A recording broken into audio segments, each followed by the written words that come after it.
विदिशा में अपना घर आश्रम के द्वितीय स्थापना वर्ष के अवसर पर आज विशेष सेवा समर्पण कार्यक्रम का आयोजन किया गया। लोकतंत्र सेनानी संभागीय सम्मेलन आयोजित किया गया। इस अवसर पर लोकतंत्र के योद्धा स्मारिका का विमोचन किया गया। शिवराज सिंह चौहान ने कहा कि 1975 में इंदिरा गांधी ने आपातकाल लगाकर लोकतंत्र की हत्या की थी। संविधान को कुचल दिया गया था और हजारों लोगों को जेलों में डाल दिया गया था।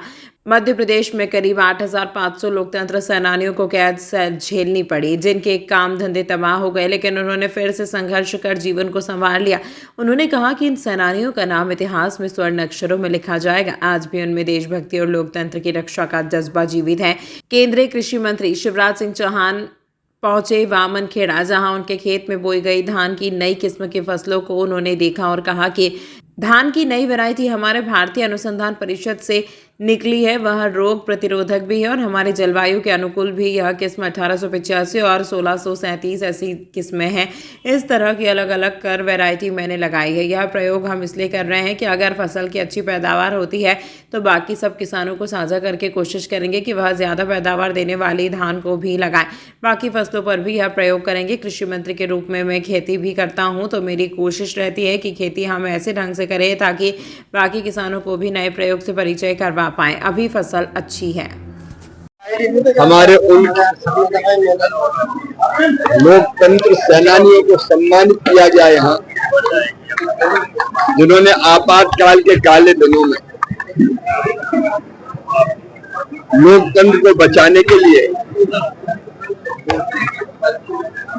निरंतर संघर्ष किया। जून 1975 में आपातकाल लगा दिया गया था। इंदिरा जी ने लोकतंत्र की हत्या की थी, संविधान को कुचल दिया था। न अपील थे, न वकील थे, न दलील थी, और देश भर में हजारों लोगों को जेल भेज दिया गया था। मध्य प्रदेश में भी 8,500 से ज्यादा लोग जेलों में थे। इन लोकतंत्र सेनानियों के संघर्ष से ही फिर से लोकतंत्र की पुनर्स्थापना की। अमानुषिक अत्याचार सहे कई के परिवार तबाह हो गए, काम धंधे चौपट हो गए। उनका संघर्ष भारत के लोकतंत्र के इतिहास में स्वर्ण अक्षरों में लिखा जाएगा। आज ऐसे लोकतंत्र सेनानियों का सम्मेलन यहाँ आयोजित किया गया।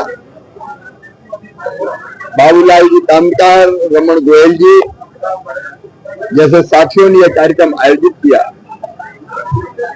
और अभी भी लोकतंत्र सेनानियों में जज्बा है। लोकतंत्र पर कोई खतरा नहीं आने देंगे।